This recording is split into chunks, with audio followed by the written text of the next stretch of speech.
video. I am going to be sharing how I was able to get 7 distinctions in my Matric final results. So if you follow me on TikTok, you probably have seen this video where people were asking me, what subjects are you doing, or what subjects did you do in high school and what marks did you get? Because I always post videos of me being a medical student and my life around that, and people were so curious on how I qualified. By the way, if you haven't checked my video about the requirements to study medicine at UCT and how I qualified, after this video, do go back and check that video. I explained all the details that you need to know. So coming back, I was sharing my results on TikTok on that video, the marks I got, and people were so surprised, especially that I got 98% for physical sciences, and they were asking me to share study tips. So this is me right now about to share you study tips. A lot of people have been asking me whether I have been naturally smart throughout my high school years or I'm just hardworking. I can tell you it is a bit of both. So starting in grade 8, my marks were not really looking that good. They were so unbalanced. Like there were times where I would get like a level 3 in one subject and a level 7 in the other subject, a level 4 and a level 5. I think back then I was relying more on my intelligence than hard work. And when I realized that this is not working for me, that's when I started to put in some time and some work into my studies. Because I remember in grade 8 when they announced the top 10 first, I found out that I was position 7, and that really broke my heart. Coming from a primary school where I was best in my school while I was in grade 6 and best in my region, to come to a school where they're like, you are position 7 in your whole class. Obviously I wasn't putting the work that I was supposed to, but I didn't think it was gonna be that hard. So I had to put in some work. Coming to grade 9, my marks started balancing off a bit and I was position 2 at the time, so I was improving. And guys, do not undermine grade 8, grade 9. Those grades are really hard, especially grade 9, because we do a lot of subjects. So I would like to tell you that the study tips that I'm going to give do not only apply to Matric learners, whether you're in grade 8, grade 9, grade 10, grade 11. They will definitely work for you as long as you use them properly. So when it comes to grade 10, my results, like in maths, I always got an A. Like I always got a distinction in maths since term 1 grade 8 till term 4 Matric. That was one subject that I was consistent with, even though sometimes it would be an 82 and a 99. That's how wide the range is, but I was at least consistent. And in other subjects, it would literally fluctuate depending on the term. So for example, physical sciences, I was struggling with physical sciences in grade 10. Like my highest mark was level 5. I remember I was also like best in my class with that mark. So I think we were all struggling, because I remember my best mark was around like 106 out of 150 every time we write a physical sciences exam. And I had to try so hard to get like a better mark. And I went to grade 11 where my mark was getting like around 70s now, but it never went to an 80 up until grade 12. So in grade 11, my marks were kind of like balancing each other off. Like I would get like 5, 6 and a 7 now, instead of like the 4s and the 3s I would get in grade 8 or grade 9, because I was not good at like EMS or other subjects like that, or I didn't have that much time, or I didn't put that much time into my studies. So I am going to give you how I was able to find balance in my studies and make sure that I end up with 7 A's in Matric final, because I don't think I've ever got straight A's, like 7 distinctions before my final exams. Like even in Matric, term 1, term 2, and term 3, it was not straight level 7s. I would get a 5 there, a 6 there. And in Matric, I had, like Matric finals, I had to make sure that I get all level 7s just for my statement. One thing that helped me to study effectively is a timetable. I know you've heard this multiple times where they like create a study timetable. It is a real thing. You can't just be studying randomly without any idea how much work you've covered or without any tracker of how much you need to go. You have to have a study timetable. And I know you probably say, I do have a study timetable, or I tried having a study timetable, but every time I cannot keep up with my study timetable, or I'm always behind. Here are the reasons why your study timetable is not working for you. Number 1, you're not disciplined. When your timetable is saying 6 p.m. life sciences, for you it's 6 p.m. skim sum. You are not following your timetable at all. And number 2, it might be because you put in a lot of work for a short period of time. You can't be like from 6 p.m. to 8 p.m. mathematics term 1.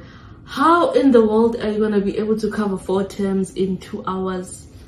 Be realistic. Set realistic goals. When you do that timetable, make sure that your goal is time bound, is being realistic, and you are able to complete that work for that certain period of time. And I'm going to show you how you can set your timetable so that it can work for you. So you see on your textbook, in front of the textbook, let's talk about maybe maths. It will be written number patterns, algebra, financial maths, Euclidean geometry, trigonometry. Those are the subtopics that you'll be learning throughout the year. Instead of you saying from 6 p.m. to 8 p.m. I'm studying maths term 1, saying from 6 p.m. to 8 p.m. I am studying algebra, or I am studying financial maths, and then from 8 p.m. to 10 p.m. I'm studying mitosis, life sciences. In that way, you are able to break down your work in small chunks that doesn't overwhelm you, and you are able to complete it during that period of time. And you are motivated because every time you complete something, checklist, that keeps you going. Number 2, study resources. Do not rely only on your teacher and the study material he or she gives you. Go beyond that and go find your study resources. In Matric, I used at least 3 different textbook or study guides for each subject. So I would use my school's textbook, a study guide that I bought myself, and another textbook, like a different brand, like Via Africa, Platinum, all those type of textbooks, Solution for All. So do not use only one type of textbook, because you wouldn't know which one works best for you. If you are able to ask from a friend that is studying at another school, maybe they're using a different textbook, do that. Also buy study guides, like Answer Series is a good study guide for like maths and physical sciences. And also online resources. Do use online resources, either it's YouTube, or it is online notes, or it is on TV. The site that I told you, Mindset Learn Extra, that worked for me. So do not rely only on your teacher. Also, if you are able to attend extra classes from like other schools or get a tutor, do that. Literally try every possible way to make sure that you are getting information from different places. Number 3, this might sound like a cliche, but study smart, not hard. And don't confuse studying smart with studying 2 hours and studying hard with studying 10 hours. I was studying smart for 10 hours. Do you understand? So studying smart means that you find a way that works for you, and you find a way that requires little effort for you to get the best out of it, instead of using a way that you have to put a lot of effort into it but you are getting a little. Let me break this down. If you're a person who is more visual, who studies by seeing stuff, then use YouTube, like YouTube videos, watch videos, you know, listen to stuff instead of you sitting on with a book and reading, knowing that this is not the method that works for you. If you're a person who likes reading and putting down notes, make sure that you find a book maybe that summarizes it, or you highlight your notes. In that way you are able to remember your stuff. Do make mind maps if that works for you. And also, advice that I'm going to give you, do not copy your whole textbook. I know it is hard to fight the edge for you to transfer your whole life science textbook into a 2-choir. Do not do that. Do not do that. Make sure that each topic, at least it's 1 page. You can use like a small font, you can write in like small words, but make sure that if you're writing about your mitosis, it's only 1 page. That helps you that before your exams, you only have like, for example, 20 pages the whole term to study, instead of you having a textbook but in your handwriting. That doesn't help you at all. Do question papers or test yourself after you've done studying. Let's say you were studying one topic, or you were studying, like, for example, number patterns, and you feel like, okay, I'm a bit comfortable with number patterns now, or I want to check whether my studying has been working. Take a question, or a question from textbook or from a study guide, or take a past paper. It doesn't have to be a past paper from the current term you're in. You can take a final exam past paper and just answer the number patterns section that you've been doing, and test yourself whether you are getting it right. Like, always try to find something that has a memo so that you can check that you are doing it right or you are correct. Or if you are studying your geography or your life sciences and you've done summarizing your notes, if not asking yourself questions, just think about a concept. Let me describe erosion right now, and you describe your erosion in paragraph, so that you know that, okay, whatever that I've been doing has been working for me. Another thing that worked for me is pre-reading. Reading your work before going to class or before the teacher teaches you that work. Number one, it helps you revise. Let's say you've been doing functions last night and you're starting functions at school today. You are revising those functions. And number two, sometimes a teacher might make a mistake on the board and you wouldn't know if you didn't study. So it's easier for you to point out the mistakes. And number three, it's easier for you to ask questions from the get-go, things that you do not understand from maybe the day you were doing those functions or from class in general. So do pre-read your work. I tried by all means in grade 12 to be always ahead. I didn't follow the timetable that we were using as a class, because I wanted to make sure that by my June exams, I am done with my whole grade 12 syllabus, so that during June holidays, I am revising for my trials, which are exactly the same as my finals. So do make sure that during your holidays, you do not rest, you study. If you feel like you're not sure about the work that you've been doing in term 1, go back to term 1. If you feel like you're confident with term 1, you want to go back, you want to go to term 2, do term 2. But do not come in class clueless, at least for some subjects, but like not every subject. Know when to study. Use the time that works for you. Use the time when your brain is active. Some people study well in the early mornings. Some people study well midnight or late at night. Some people study well during the day. Find the time that works for you. Find the environment that works for you. If studying in your room, you know exactly very well that studying in your room doesn't work for you, then why would you study in your room your whole term instead of changing it? Find a library, work there, or maybe after school find an empty class, start working there. If you know that you have distractions at home, or like at home there are a lot of people, children disturbing you, make sure maybe you stay behind at school, find an empty class and study. Or when you come back home, try to take a nap and wake up when things are a bit quiet. That's what I used to do, because sometimes, you know, I'll be walking back home and it's very, very hot. I am tired. It's been a long day. I would take a nap from like 3 till 6, for example, and then when I wake up at 6, I would study then from 6 to 6 and then sleep till the next day. Or I would come back, do my homework, sleep at 8, wake up midnight, study from midnight up until the next morning when I'm going to school. So find like your work ethic, something that works for you, and stick to what works for you.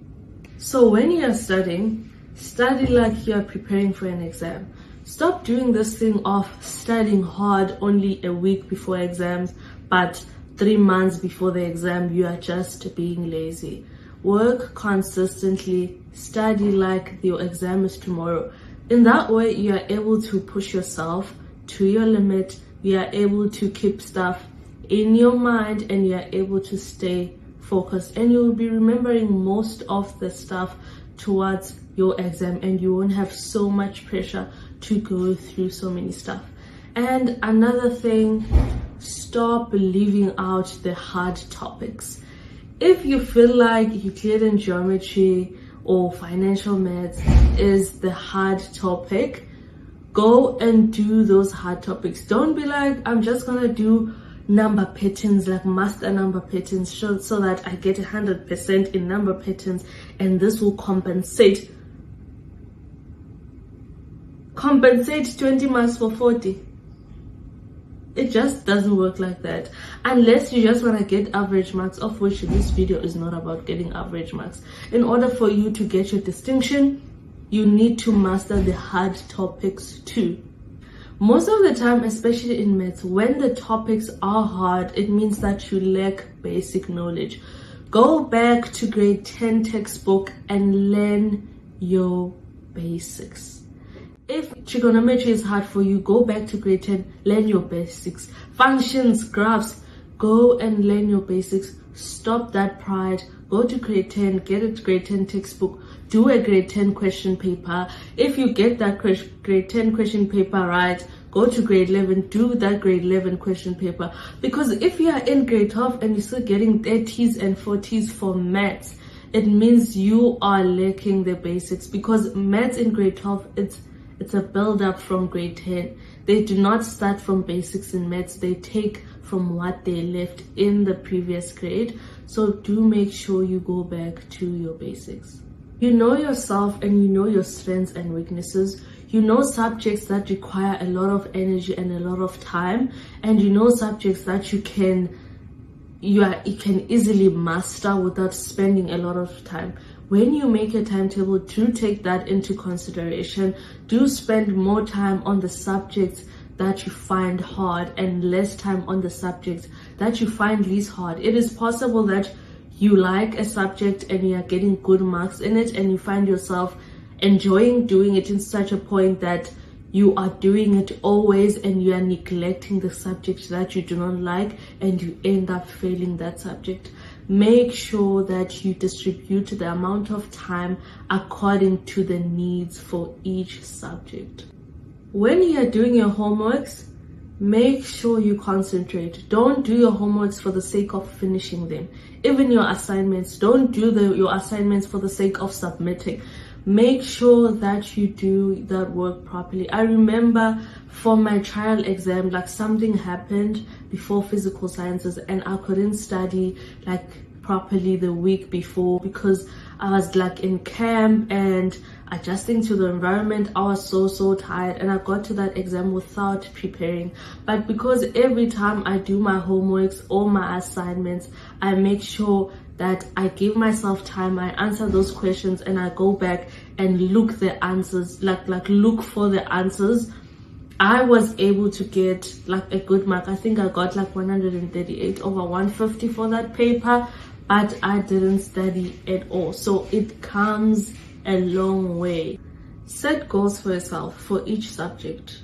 Write down that for this subject, I want to get an 80. This subject, I want to get a 75. This subject, I want to get a 90, so that it motivates you and it keeps you going. This thing of you predicting how much you got after the exam, it doesn't help at all. It is completely useless. At the beginning of the term, predict your marks then, so that you work accordingly. My advice is always aim for 100, so that you fall below like 80, 75. Because if you're gonna aim for a 60, you're gonna work at a 60% level and fall on a 45, and you do not want that. And another thing that I must say, when you get your results and you see it's a 40, it's a 50, it's a 60, do get corrections. Do get corrections, because if you, for example, you got 60%, be bothered what happened to the 40. Don't just celebrate your 60. Literally in Matric, you have, even if you got a 99, go back and ask what happened to the 1%, because next time that 1% is gonna be the 99 in the next paper, and you're gonna be like, in June they said this paper and I didn't know, now it's trial, I still don't know. So make sure that even if you get your 70, worry what happened to the other 30, and make sure you do corrections. Always be willing to ask questions, always be willing to learn, always be curious to know what happened to the marks that you got wrong, because that comes a long way. Another thing I would say, most important, eliminate distractions. Stop spending time on social media. While I was in high school, I didn't have any kind of social media besides WhatsApp, because I was able to text my mom because of important stuff. Stop spending hours on TikTok. Stop spending 2 hours, 4 hours on TikTok. You have 24 hours, you are in Matric, you spend 3 hours on TikTok, you spend time on WhatsApp. I won't even talk about Twitter and Instagram, because that is so unnecessary. You have to put some time on your work. You have to be focused. You have to be willing to sacrifice stuff in order for you to get good results. Stay away from bad friends that influence you badly and don't motivate you. Make sure that you stick around with the right group, the group that motivates you. Make sure that you limit time you spend hanging around. Like after school, take your bag and go home. Don't hang around up until 4 without knowing what exactly you're doing. You do not have that much time. Go back home, study your books, make sure you are focused, make sure you set your goals, and make sure you work hard towards them. This thing is not easy. It's not going to be easy. It takes so much effort, and you have to be willing to put your mind into it in order for you to see results. Plus, it is not a thing that will work out overnight, obviously. Like, you can set your timetable, your study skills and all of that, but it might not work for like maybe the first week, the second week, and you start seeing results on the third week. Be patient with yourself. Always work towards it. Always try by all means to do your best, and I promise you, you will get the best out of it. So we've come to the end of the video. I hope these tips were helpful, and I hope that these tips would work for you. Please share this video with your friends, your classmates, or anyone who you think needs to see this video. Please make sure to